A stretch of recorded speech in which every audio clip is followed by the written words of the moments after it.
Commander Jake Morrison sat in his chair at the big round table. The Galactic Council meeting room was huge. Ships from different worlds floated outside the windows. Jake had been to many meetings here, but today felt different. "The archive project is going well," said Counselor Vextar. The tall, lizard-like alien had green scales that caught the light. "Most species have sent us their war records. We need them all in one place." Jake nodded. Earth had sent their files months ago. Boxes and boxes of old documents about human wars. Everything from ancient battles to modern conflicts.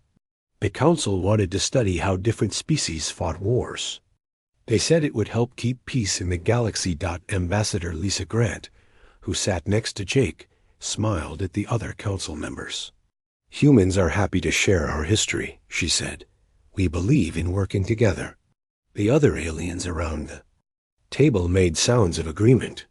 There was Counselor Thelanova, who looked like a walking crystal. Her body sparkled when she moved. Next to her sat a being made of gas and energy from the nebula worlds.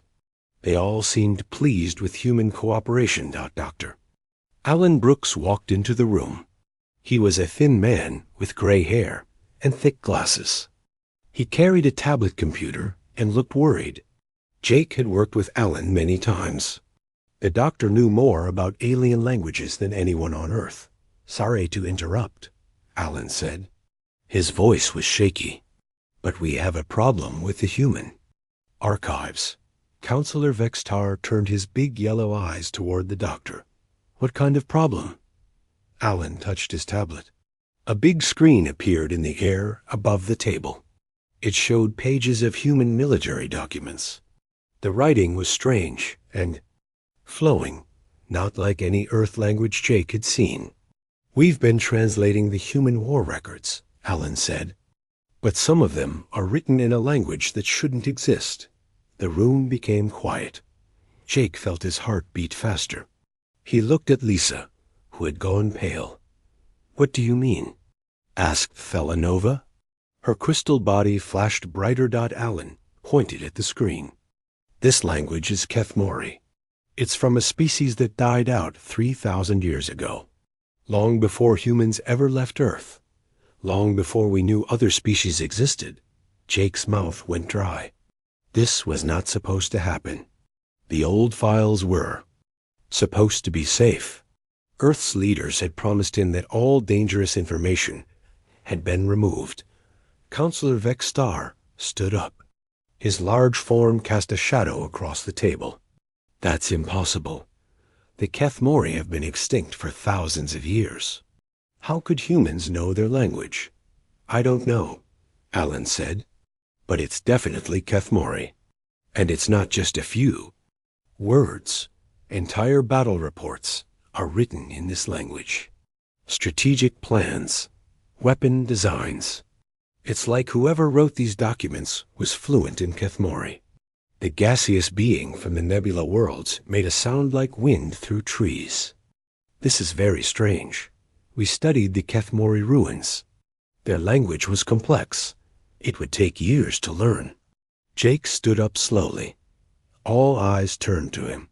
He had to say something, but he wasn't sure what. Earth's government had trained him for many situations, but not this one. "There must be a mistake," Jake said. "Maybe the translation software is wrong. Or maybe these documents are from somewhere else." Dr. Brooks shook his head. "I've checked everything 3 times. The language is definitely Kethmori, and the documents are definitely from Earth's military archives.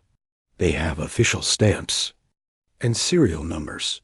Counselor Vextar's eyes narrowed. "Commander Morrison, your species has been very cooperative. But this discovery raises questions. How do humans know a dead alien language?" "I honestly don't know," Jake said. It was partly true. He knew there were secrets about Earth's past, but he didn't know the details. Only the highest levels of government knew everything. Thalanova's crystal form pulsed with different colors. "Perhaps we should examine these documents more carefully." The Kethmori were a mystery, It controlled many worlds, then suddenly disappeared. No one knows what happened to them. Lisa finally spoke up. Maybe there's a simple explanation. Perhaps humans found some old Kethmori artifacts. Scientists might have learned the language from those. But Alan was already shaking his head. The documents aren't about archaeology. They're military reports. Battle plans. They read like they were written by people who fought against the Kethmori. The room fell silent again. Jake could hear the hum of the space station's engines. Outside the window, alien ships moved slowly between the stars. Counselor Vextar sat back down, but his posture was tense. Commander Morrison, I think you need to contact Earth immediately. We need answers. What kind of answers? Jake asked, though he already knew. We need to know how humans learned Kethmori. We need to know what these documents say. And we need to know if your species has been hiding something from the Council. The words hit Jake like a physical blow. The Council had welcomed humans with open arms 20 years ago. They had given Earth technology, trade agreements, and friendship. But that welcome came with rules. No species could lie to the Council. No species could hide dangerous secrets. I'll send a message to Earth, right? Away, Jake said. But I'm sure there's a reasonable explanation. Counselor Vextar nodded, but his expression was cold. I hope so, Commander. Because if humans have been deceptive about their history, the consequences could be severe. The meeting ended quickly. After that, Jake and Lisa walked back to the human quarters in silence. When they were alone, Lisa grabbed Jake's arm. Do you know what this is about? She asked. Jake looked around to make sure no one was listening. I know Earth keeps some things secret, but I never imagined it was anything like this. The Kethmori were supposed to be extinct for thousands of years, Lisa said. How could humans know their language? Jake didn't have an answer, but deep in his gut, he felt afraid. Earth had joined the galactic community as a young, peaceful species. They had been welcomed because they seemed harmless. But if humans had somehow encountered the Kethmori, if they had fought them, what did that mean? The Kethmori had been one of the most powerful species in the galaxy. They had controlled dozens of worlds before disappearing. If humans had somehow been involved in their extinction, the Council would want to know everything. Jake looked out at the stars and wondered what secrets Earth was hiding. And he wondered if those secrets were about to destroy humanity's place in the galaxy. 3 days later, General Peter Hayes arrived at Kepler Station. Jake watched from the docking bay as the Earth military ship connected to the station. The ship was bigger than most human vessels that visited the Council. It carried more weapons. Jake had never met General Hayes in person, but everyone in Earth's space service knew about him. He was the supreme commander of Earth Defense Forces. People said he was tough and smart. People also said he knew secrets that could change everything. The general walked out of his ship with 6 soldiers. They all wore dark uniforms and carried weapons. The alien dock workers stopped what they were doing to stare. Humans usually came to the Council with small groups. They usually looked friendly and peaceful. Commander Morrison, General Hayes, said when he saw Jake. His voice was deep and serious. I need to speak with you immediately. They walked quickly to the human quarters. Lisa was waiting there with Dr. Brooks. The doctor looked like he hadn't slept in days. He had been working non-stop on the Kethmori documents. Sir, Jake said, the Council is demanding answers. They want to know how we learned the Kethmori language. General Hayes sat down heavily in a chair. He looked older than his pictures. His gray hair was cut short, and his eyes were tired. The situation is worse than you know, he said. The Council has been asking questions about other things too. They've been checking old battle sites. They've been comparing energy signatures from ancient battlefields. Lisa leaned forward.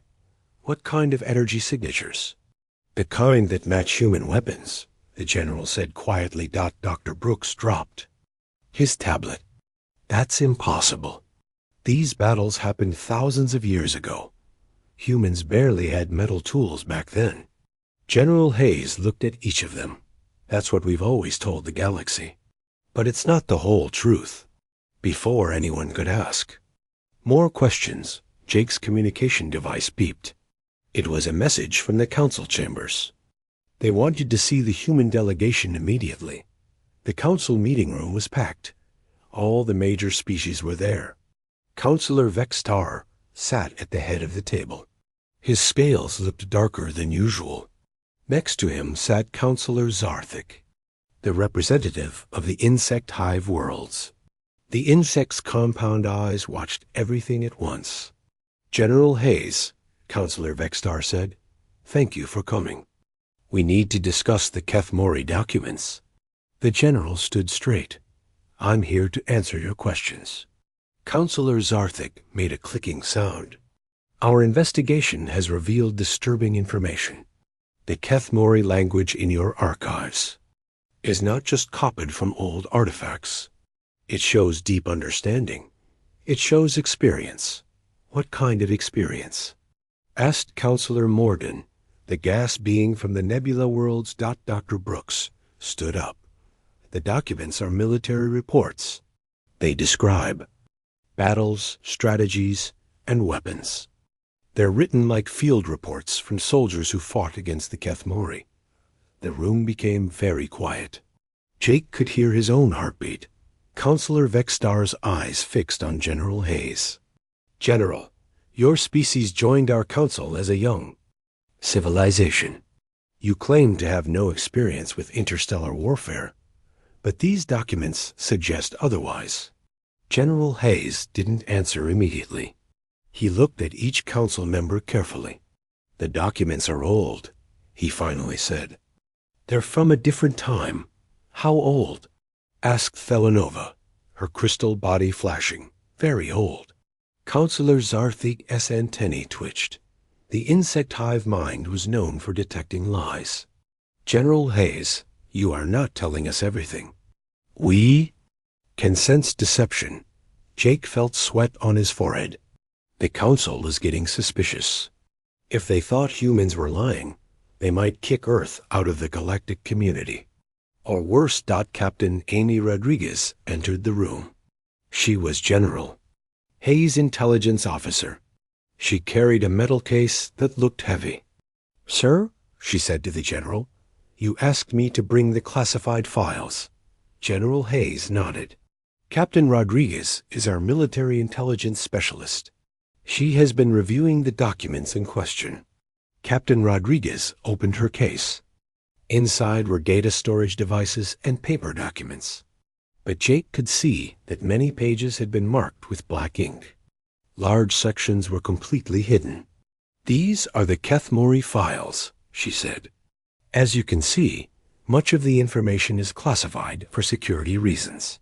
Counselor Mordoon's gaseous form swirled angrily. More secrets? General, the Council requires full transparency from all member species. Some information is dangerous, Captain Rodriguez said. If it fell into the wrong hands, it could threaten galactic security. Counselor Zarthik stood up. The insect was tall and intimidating. You claim to protect galactic security, but you hide information from the Council. This is not acceptable. Jake watched as the situation got worse. The aliens were getting angry. Some of them were whispering to each other in their own languages. The trust between humans and the Council was breaking down. Dr. Kate Sullivan entered the room. She was another human expert on military history. Jake had worked with her before. She was smart and honest, but she always seemed nervous around aliens. Dr. Sullivan, Counselor Vextar said, you have studied these documents. What do they tell? U.S. about human history? Dr. Sullivan looked at General Hayes. He gave her a small nod. The documents are authentic, she said. They date back to ancient Earth civilizations. The Kethmori language appears in military records from different time periods. But I don't understand how this is possible. Are you saying humans fought? The Kethmori thousands of years ago? Asked Thelanova. The documents suggest contact, Dr. Sullivan said carefully. But the details are unclear. Counselor Zarthik's compound eyes focused on her. Dr. Sullivan, you're also hiding something. The hive mind senses fear and deception from all humans in this room. Jake felt panic rising in his chest. The insect. Hive mind could detect emotions from multiple people at once. If they sensed that everyone was lying, the council might decide humans were too dangerous to trust. Counselor Morden spoke up. We have found something else. Energy patterns from ancient battlefields on several worlds match patterns from Earth's early military tests. General Hayes went very still. What kind of energy patterns? The same kind that destroyed the Kethmori homeworld. Counselor Mordon said. The room exploded into noise. Alien voices spoke in dozens of languages. Some sounded angry. Others sounded afraid. Jake realized that the council wasn't just suspicious anymore. They were scared. Counselor Vextar stood up and raised his hand for silence. General Hayes, the evidence suggests that humans were involved in the extinction of the Kethmori Empire. This is a very serious matter. The Kethmori controlled dozens of worlds, said Thelanova. They were one of the most powerful species in galactic history. If humans were responsible for their destruction, we need to know everything. General Hayes looked around the room. Jake could see the decision forming in his eyes. The general was weighing options, considering consequences. I need to contact Earth, General Hayes said finally. This discussion requires authorization from the highest levels of government. How high? Asked Counselor Vextar. The highest, General Hayes said. This information is classified above my clearance level. Counselor Zarthik clicked loudly. General, you have 1 Earth day to provide answers. If you cannot or will not explain these documents, the Council will consider suspending Earth's membership. Jake felt his stomach drop. Suspension from the Council meant losing all trade agreements, all technology sharing, all protection. Earth would be alone in the galaxy again. And if the evidence shows that humans destroyed the Kethmori Empire, Counselor Vextar added, we will have to consider whether humanity poses a threat to galactic peace. General Hayes nodded grimly. I understand. You'll have your answers within 24 hours. As the council members filed out of the room, Jake caught the general's arm. Sir, what really happened with the Kethmori? General Hayes looked at him with tired eyes. Commander, some secrets are buried for good reasons. But it looks like this one is about to come to light. He walked away, leaving Jake with more questions than answers. Outside the windows, alien ships moved through space, unaware that everything was about to change. Admiral Chris Parker arrived on the fastest ship in Earth's fleet. Jake had never seen the Admiral before, but he knew their reputation. Parker commanded Earth's deep space operations. He was the person who knew where all the human ships were hiding. The council chamber was more crowded than Jake had ever seen it. Representatives from every major species were there. Some had brought their military advisors. Others had brought their best scientists. Everyone wanted to hear what Earth had to say. Admiral Parker walked to the center of the room. He was a tall man with silver hair and calm blue eyes. He didn't look worried or scared. He looked like someone who had been expecting this day for a long time. Council members, he said, I have authorization to share classified information about Earth's history. What I am about to tell you will change everything you think you know about humanity. Counselor Vextar leaned forward. Admiral, the Council is prepared to hear the truth. Dr. Ben Carter entered the room behind the Admiral. He was carrying several large cases. Jake recognized him from news broadcasts. Carter was Earth's leading expert on ancient history. He had written books about human civilization before the space age. "Dr. Carter will present the evidence," Admiral Parker said. "But first, I need to give you some background." The Admiral pressed a button on his tablet. The room's main screen lit up with an image of Earth from space. But it wasn't the Earth. That Jake knew. This Earth had dark spots across the continents. Cities that looked burned. Oceans that were the wrong color. "This is Earth 3,000 years ago," Admiral Parker said, "during what our history books call the Bronze Age. Counselor Villanova's crystal form flashed. That's impossible. Humans barely had metal tools then. That's what we wanted everyone to believe," Admiral Parker said. "But the truth is different. 3,000 years ago, Earth was invaded." The room became deadly quiet. Jake felt his heart pounding in his chest. Dr. Carter stepped forward. The invaders were the Kethmori Empire. They came to Earth in massive ships. They had weapons that could destroy entire cities. They had technology that humans couldn't understand. The screen changed to show ancient cave paintings, but these weren't normal cave paintings. They showed strange ships in the sky. They showed creatures that looked like the aliens Jake knew from Council records. "The Kethmori didn't just invade Earth," Dr. Carter continued. "They were conquering the galaxy. They had already taken dozens of worlds. They had enslaved entire species. Earth was supposed to be their next prize." Counselor Zarthik's compound eyes focused on the screen. The Kethmori Empire was powerful. How could primitive humans resist them? Admiral Parker smiled grimly. "We didn't resist them. We learned from them." Captain Sam Turner entered the room. He was carrying a metal box that looked very old. Jake had heard of Turner. He led Earth's archaeological teams that explored ancient battlefields. "Captain Turner has been studying the invasion sites," Admiral Parker said. "Show them what we found." Captain Turner opened his box. Inside were pieces of metal and crystal that glowed with their own light. But mixed with the alien technology were crude human tools, stone axes, bronze swords, wooden spears. "These artifacts come from battlefields across Earth," Captain Turner said.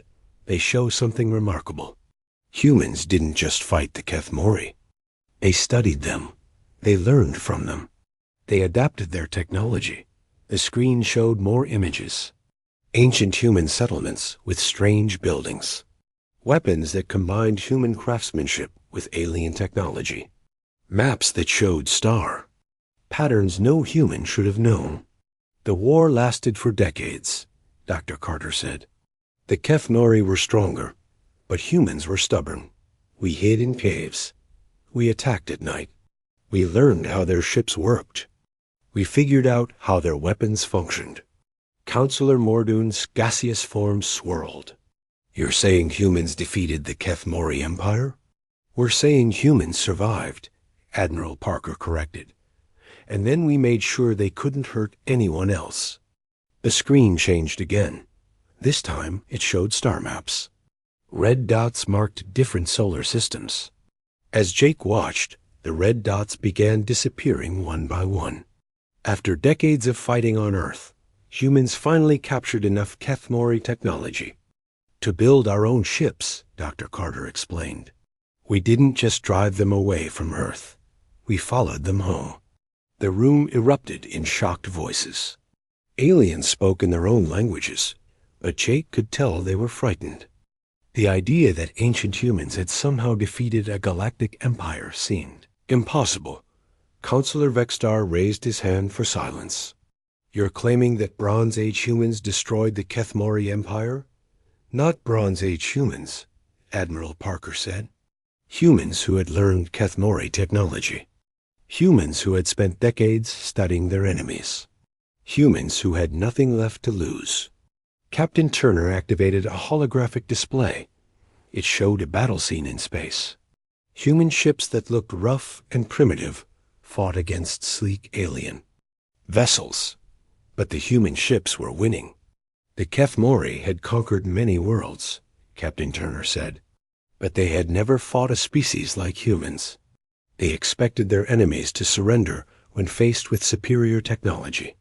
Humans don't surrender, Dr. Carter nodded. The Kethmori were used to quick victories. They would arrive at a world, demonstrate their power, and accept surrender. But humans kept fighting. For years, for decades. They learned every weakness. In Kethmori technology, the hologram showed more battles. Human ships attacking Kethmori bases. Kethmori fleets retreating from human forces. Entire star systems falling to human control. The war didn't end with Earth's liberation, Admiral Parker said. It ended with the complete destruction of the Kethmori Empire. Every ship, every base, every world they controlled. Counselor Yelfara spoke for the first time. The aquatic alien's voice was like flowing water. What happened to the Kethmori people? Dr. Carter looked uncomfortable. Some were integrated into human society. Their children grew up as humans. Others were relocated to remote worlds. A few chose to end their own lives rather than live in defeat. And the rest? Asked Counselor Zarthik. Admiral Parker's expression became hard. The rest were eliminated. The Kethmori Empire had destroyed too many worlds. They had killed too many innocent people. Humanity decided that they were too dangerous to exist. The silence in the room was complete. Jake could hear the air recycling. Systems humming. He could hear his own breathing. The genocide was complete, Admiral Parker continued. Within 100 years, the Kethmori Empire was gone. Their worlds were empty. Their technology was destroyed. Their language was preserved only in human military archives. Counselor Nexron, the mechanical AI collective, spoke with a voice like grinding gears. Why preserve the language at all? So we would never forget, Dr. Carter said. Every human. Military officer learns Kethmori as part of their training. Every strategic manual is written in their language. Every battle plan uses their words. It reminds us of what we can do when we have to. The screen showed Earth again, but this time it was the green and blue world Jake knew. Cities sparkled in the sunlight. Oceans were clean and blue. But now, Jake knew the truth. This peaceful world had once been the center of an interstellar war. After the war, humans made a choice, Admiral Parker said. We could become the new Galactic Empire. We had the technology. We had the ships. We had the weapons. Or we could hide our capabilities and work for peace. You chose to hide, Counselor. Vexstar said. It wasn't a question. We chose to wait, Admiral Parker corrected. We've been watching the galaxy for 3,000 years. When the galactic community formed, we decided to join it. But we never forgot what we learned from the Kethmori. Captain Turner closed his box of artifacts. The Kethmori taught us that the galaxy is dangerous, that peace is fragile, that sometimes good people have to do terrible things to protect what they love. Jake looked around the room at the alien faces. Some looked afraid, others looked angry. All of them were seeing humanity in a completely different way.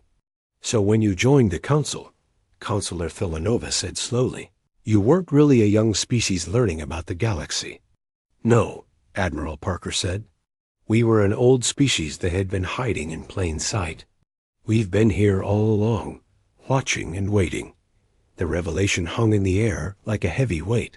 Jake realized that nothing would ever be the same again. The galaxy would never see humans the same way, and humans would never be able to pretend to be harmless again. Colonel Mary Jensen walked into the council chamber like she owned it. Jake had never seen her before, but her reputation was legendary. She commanded Earth's special operations, the units that handled the most dangerous missions.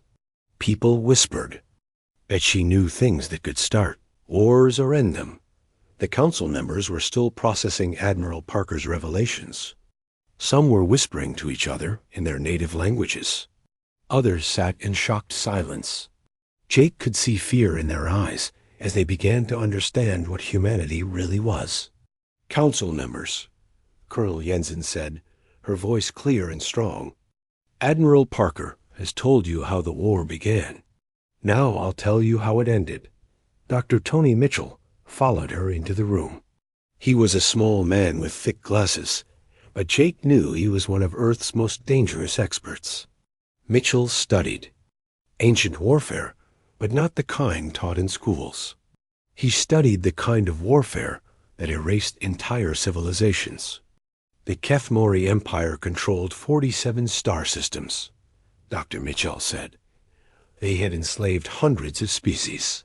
They had fleets that could destroy planets. They thought they were invincible. The main screen showed a map of the galaxy from 3,000 years ago. Red zones marked Kethmori territory. It was massive, covering almost a quarter of known space. When humans finally built their first starships, Colonel Jensen continued, they didn't just attack randomly. They studied their enemy. They learned everything about Kethmori society, their military structure, their weaknesses. Captain Neek. Anderson entered carrying several containers. Jake recognized him as one of Earth's archaeological warfare specialists. People said he could look at an ancient battlefield and tell you exactly how a battle was won or lost. Captain Anderson has been studying the campaign records, Colonel Jensen said.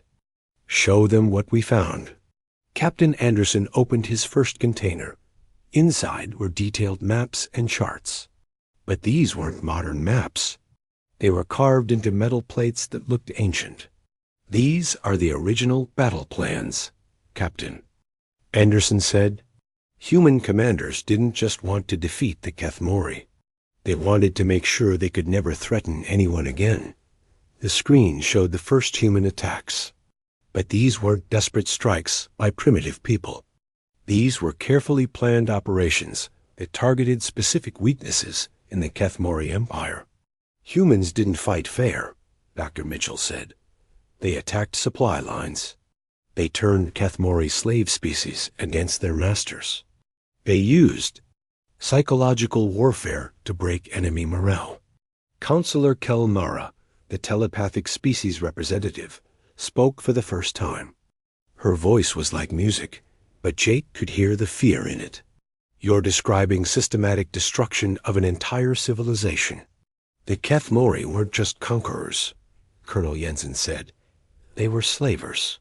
They destroyed entire worlds for resources. They committed genocide against species that resisted them. They had to be stopped. The screen showed captured Kethmori records, images of destroyed worlds, lists of enslaved species, reports of entire populations being eliminated for sport.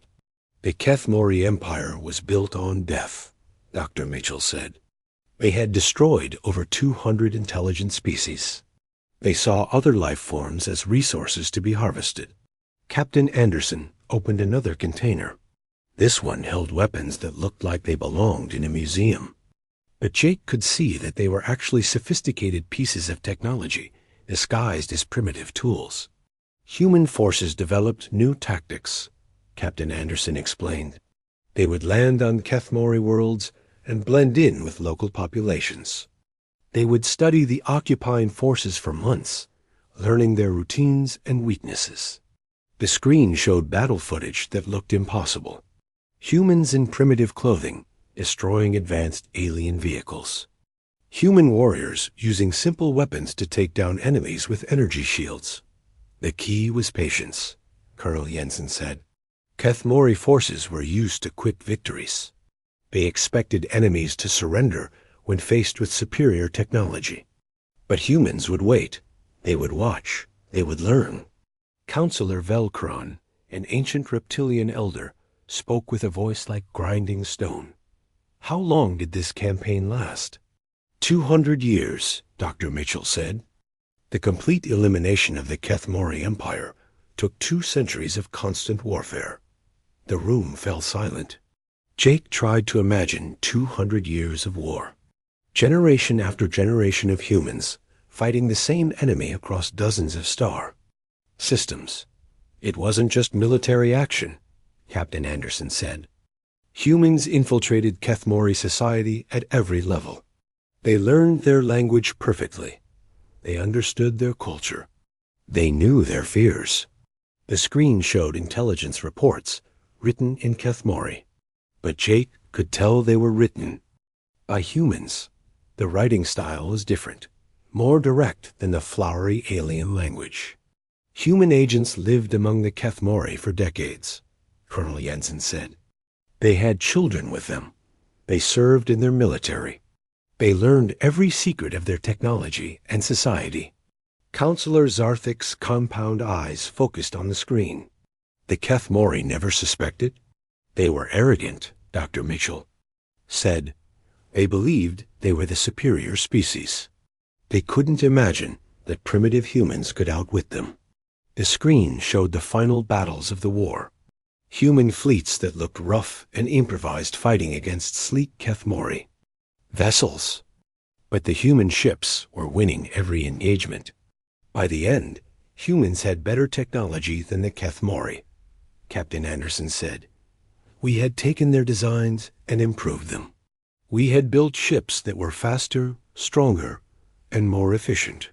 But technology wasn't enough, Colonel Jensen said.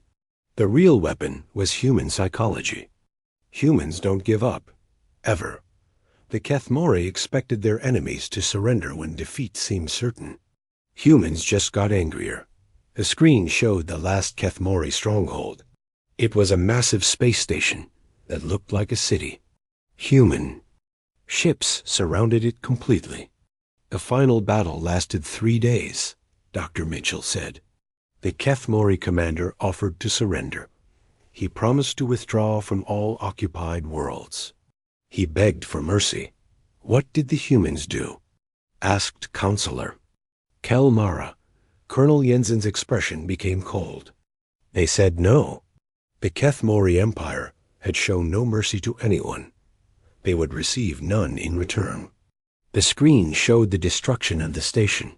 It didn't explode quickly.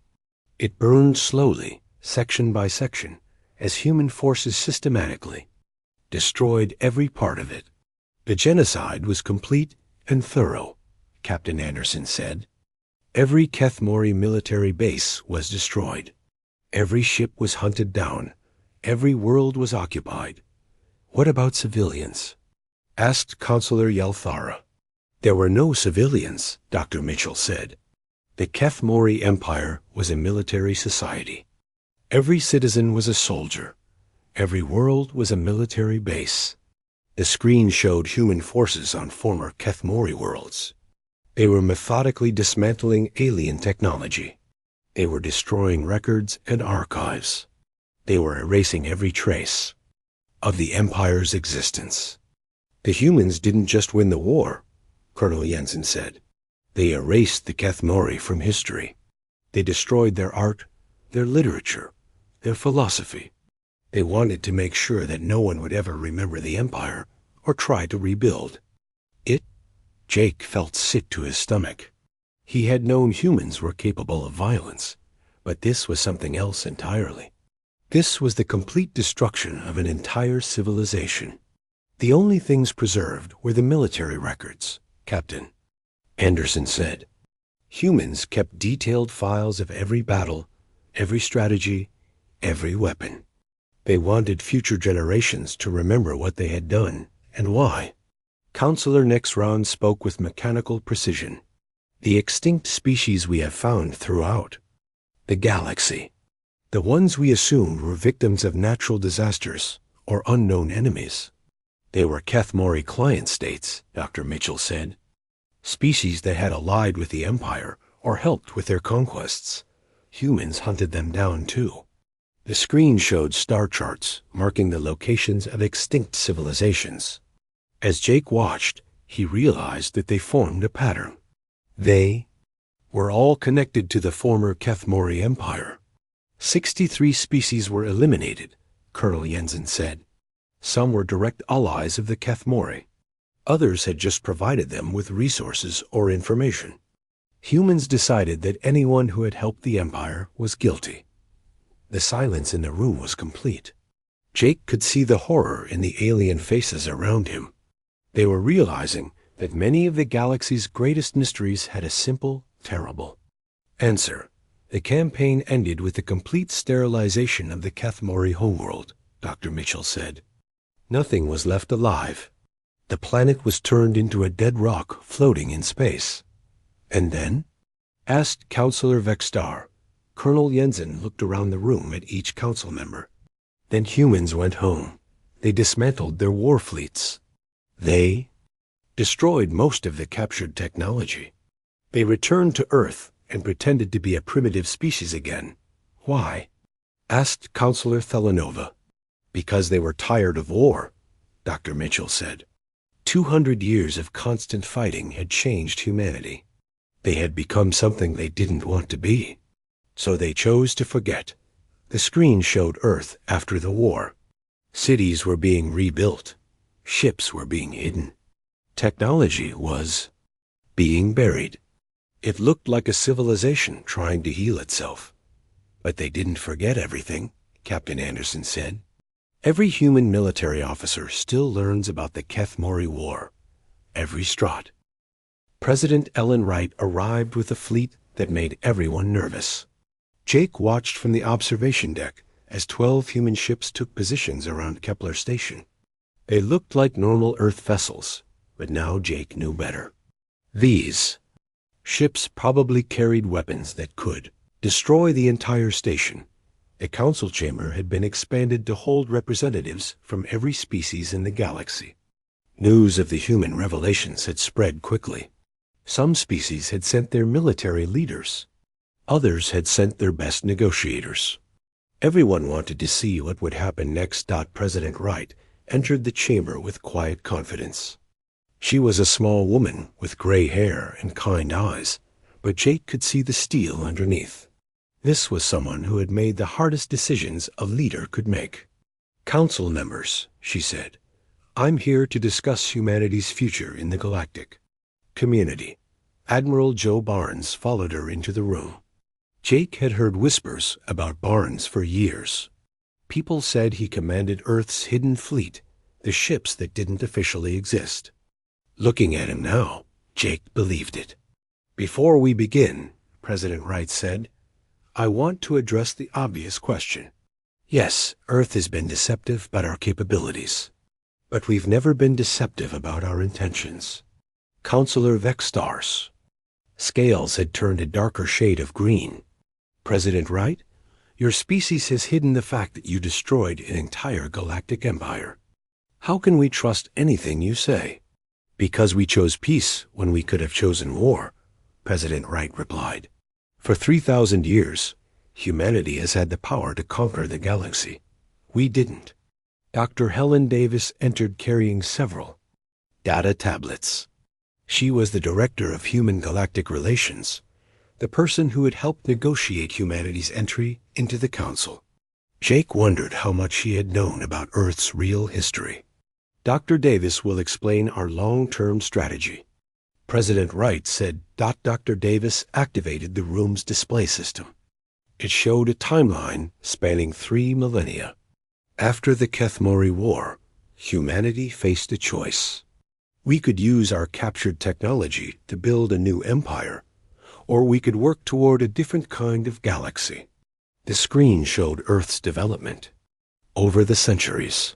But this wasn't the story Jake had learned in school. This showed a civilization deliberately holding back its technological advancement. We chose to develop slowly, Dr. Davis said. We studied the galaxy from a distance. We watched as new species achieved spaceflight. We monitored conflicts and tried to understand what made civilizations peaceful or aggressive. Captain Luke Stevens entered the room. Jake recognized him from intelligence briefings. Stevens commanded Earth's reconnaissance forces, the units that gathered information throughout the galaxy. Captain Stevens has been monitoring galactic development for decades, Admiral Barnes said. Show them what we've learned. Captain Stevens opened his tablet. The screen filled with data about every species in the Council. Military capabilities, political structures, social development levels. It was incredibly detailed information. We've been watching all of you, Captain Stevens said matter-of-factly. Every species that joined the Council was studied extensively before we made contact. Counselor Zarthik's compound eyes focused on the data. You've been spying on us? We've been protecting you, President Wright corrected. The galaxy is larger than the Council realizes. There are threats out there that you've never encountered. The screen changed to show star maps of unexplored regions. Red markers indicated dangerous areas that the Council had designated as off-limits. Some of those forbidden zones contain species like the Kethmori, Admiral Barnes said. Aggressive civilizations that view other life forms as resources to be harvested. Dr. Davis nodded. Humanity has been acting as an early warning system. Our ships patrol the galaxy's borders. We monitor long-range communications. We watch for signs of new threats. Jake felt his understanding of the galaxy shifting again. The peaceful exploration ships he had seen throughout his career weren't just exploring. They were standing guard. The human colonies established over the past 2 centuries, Captain Stevens said, weren't just settlements. They were strategically positioned monitoring stations. The screen showed human settlements throughout Council space. As Jake watched, he realized they formed a defensive network that could monitor every major trade route and communication channel. Every human world can serve as a military base if needed, Admiral Barnes said. Every civilian ship can be converted to military use within hours. Every human citizen has basic military training. Counselor Thelanova's crystal form flashed rapidly. You've turned your entire species into a military force. We've prepared our species for survival, President Wright said. The Kethmori taught us that peace is fragile, that good people sometimes have to fight to protect what they love. Counselor Mordoon's gaseous form swirled anxiously. But why hide this from the Council? Why not tell us the truth? Because the truth is scary, Dr. Davis said simply. Would you have welcomed humans into the Council if you knew we had destroyed an entire galactic empire? The silence that followed answered her question. We wanted to be part of a peaceful galaxy, President. Wright continued. But we also wanted to be ready if that peace was threatened. So we hid our capabilities while working to strengthen the Council. Admiral Barnes stepped forward. What we're about to show you is classified at the highest levels. Most humans don't know this exists. The screen changed to show ship designs that looked nothing like the vessels Jake knew. These were massive warships with weapons that could destroy planets. They looked ancient but incredibly advanced. Earth's actual fleet consists of over 10,000 vessels, Admiral Barnes said. Most of them are hidden in deep space, waiting for orders that we hope will never come. Captain Stevens added more data to the display. Our smallest ships are more powerful than your largest battleships. Our weapons can destroy entire fleets. Our defenses can protect whole star systems. Jake felt overwhelmed by the scale of what he was learning. Humanity wasn't just hiding their past. They were hiding an entire military infrastructure that dwarfed everything else in the galaxy. The human ships you see in Council space, Dr. Davis said, represent less than 1% of our actual capabilities. We've been very careful to appear weak and peaceful. Counselor Yelthara spoke with her flowing voice. If you're so powerful, why do you need the Council at all? President Wright smiled sadly. Because power without wisdom is dangerous. Because strength without friendship is lonely. Because we learned from the Kethmori that conquest doesn't bring happiness. The screen showed images from the aftermath of the Kethmori War. Human soldiers standing in the ruins of destroyed cities. Human leaders making decisions that would affect billions of lives. The weight of total victory was visible on their faces.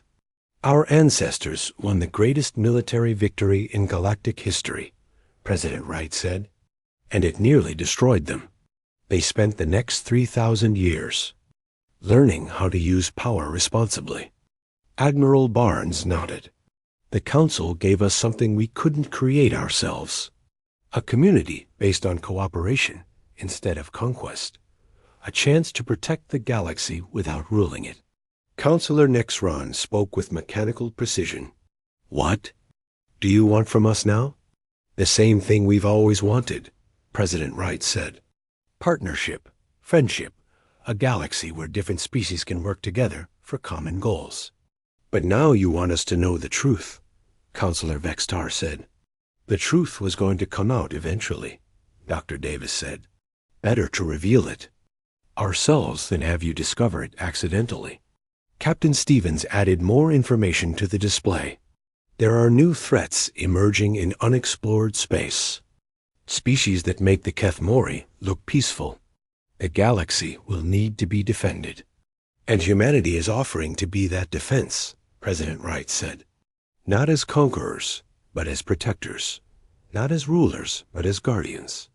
The room fell quiet as the council members absorbed this information. Jake looked around at the alien faces and saw a mixture of emotions. Fear, certainly, but also something that might have been relief. Counselor Prime Zed Hor, the leader of the entire council, spoke for the first time.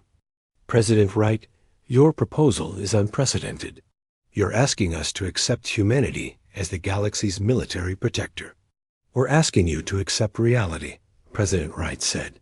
Humanity has been protecting the galaxy for centuries. The only difference is that now you know about it. Admiral Barnes stepped forward. The choice is yours. You can expel humanity from the Council and face future threats alone. Or you can work with us to build a stronger, safer galaxy. What guarantee? Do we have that humans won't become the next Kethmori? Asked Counselor Zarthik. President Wright looked directly at the insect representative. You have 3,000 years of history. In all that time, despite having overwhelming power, humanity has never conquered a single world. We've never enslaved a single species. We've never forced our will on anyone. Dr. Davis added, our greatest military victories have been the wars we prevented, the conflicts we stopped before they started, the threats we eliminated before they could hurt innocent people. The debate that followed lasted for hours. Species. Representatives argued in dozens of languages. Some wanted humanity expelled immediately. Others saw the value in having such powerful protectors. Finally,